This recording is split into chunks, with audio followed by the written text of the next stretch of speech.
పరిశుద్ధ గ్రంథం ఛానల్ వీక్షిస్తున్న ప్రతి ఒక్కరిని దేవుని పేరిట వందనాలు తెలియజేసుకుంటున్నాం. ప్రేమ, సంతోషము, సమాధానం సదా మీకు తోడే ఇంటి నడిపించును గాక. నిన్నటి దినాన యెషయా గ్రంథం 7వ అధ్యాయం చదువుకున్నాం. ఈరోజు యెషయా గ్రంథం 8వ అధ్యాయం చదువుకున్నాం. మరియు యెహోవా, నీవు గొప్ప పలక తీసుకొని మహేరు, సలాల్, హోస్, బజ్ అను మాటలు సామాన్యమైన అక్షరములతో దాని మీద వ్రాయము. నా నిమిత్తము నమ్మకమైన సాక్ష్యము పలుకుటకు యాజకుడైన ఉరియాను, యెజెబెరెక్యా కుమారుడైన జకర్యాను సాక్షులనుగా పెట్టేదనని నాతో చెప్పగా, నేను ప్రవక్త యొద్దకు పోతిని.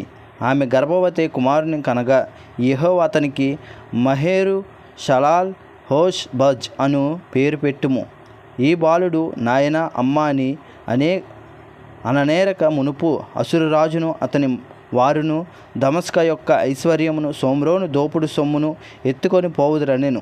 మరియు యెహోవా ఇంకను నాతో ఇలాగ సెలవిచ్చెను, ఈ జనులు మెల్లగా పారు షిలోహు నీళ్ళ వద్దని చెప్పి రెజీనుని బట్టి, రెమల్యా కుమారుని బట్టి సంతోషించుచున్నారు. కాగా ప్రభువు బలమైన రాజును, యూఫ్రటీసు నది విస్తార జలములను, అసురు రాజును అతని దండంతటిని వారి మీదకి రప్పించును.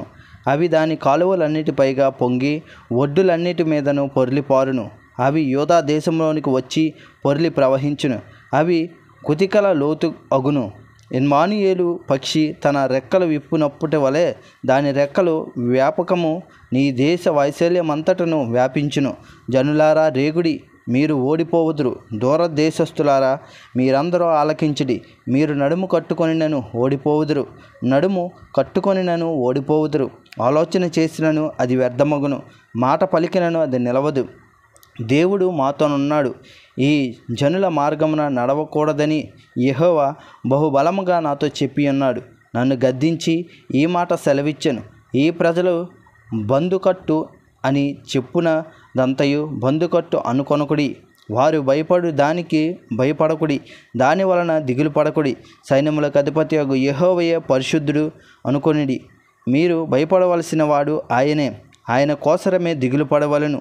అప్పుడు ఆయన మీరు పరిశుద్ధ స్థలముగా నుండును. అయితే ఆయన ఇశ్రాయేలు యొక్క 2 కుటుంబములకు తగులు రాయిగాను అభ్యంతరము కలిగించు బండగాను ఉండును. యెరూషలేము నివాసులకు బోనుగాను చిక్కువలగాను ఉండును. అనేకులు వాటికి తగిలి త్రొట్టిల్లుచు పడి కాళ్ళు చేతులు విరిగి చెక్కబడి పట్టబడుదురు. ఈ ప్రమాణ వాక్యము కట్టుము, ఈ బోధను ముద్రించి నా శిష్యులకు అప్పగింపుము. యాకోబు వంశమునకు తన ముఖమును మరుగు చేసి కొను యెహోవాను నమ్ముకొను. నేను ఎదురుచూచుచున్నాను, ఆయన కొరకు నేను కనిపెట్టుచున్నాను. ఇదిగో నేనును యెహోవా నాకిచ్చిన పిల్లలను సియోను కొండ మీద నివసించు సైన్యములకు అధిపతి అగు యెహోవా వలని సూచనలుగాను మహత్కార్యములుగాను ఇశ్రాయేలీల మధ్య ఉన్నాము. వారు మిమ్మల్ని చూచి కర్ణపిశాచి గలవారి యొద్దకును కిచకిచలాడు గొనుగు మంత్రాజ్ఞుల యొద్దకును వెళ్ళి విచారించుడని చెప్పునప్పుడు జనులు తమ దేవుని యొద్దనే విచారింపవద్దా? సజీవుల పక్షమున చచ్చిన వారి యొద్దకు వెళ్ళదగున? ధర్మశాస్త్రమును ప్రమాణ వాక్యమును విచారించుడి. ఈ వాక్య ప్రకారము వారు బోధించిన ఎడల వారికి అరుణోదయము కలగదు. అట్టి వారు ఇబ్బంది పడుచు ఆకలిగొని దేశ సంచారము చేయుదురు. ఆకలిగొనుచు వారు కోపపడి తమ రాజు పేరను తమ దేవుని పేరను శాపములు పలుకుచు మీద చూతురు.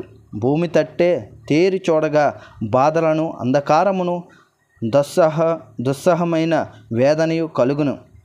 వారు గాఢాంధకారములోనికి తోలివేయబడిదరు. ఇంతటితో యెషయా గ్రంథం 8వ అధ్యాయం పూర్తయింది. రేపటి దినాన యెషయా గ్రంథం 9వ అధ్యాయం చదువుకుందాం. ప్రేమ, సంతోషము, సమాధానం సదా మీకు తోడేండి నడిపించును గాక. ఆమేన్.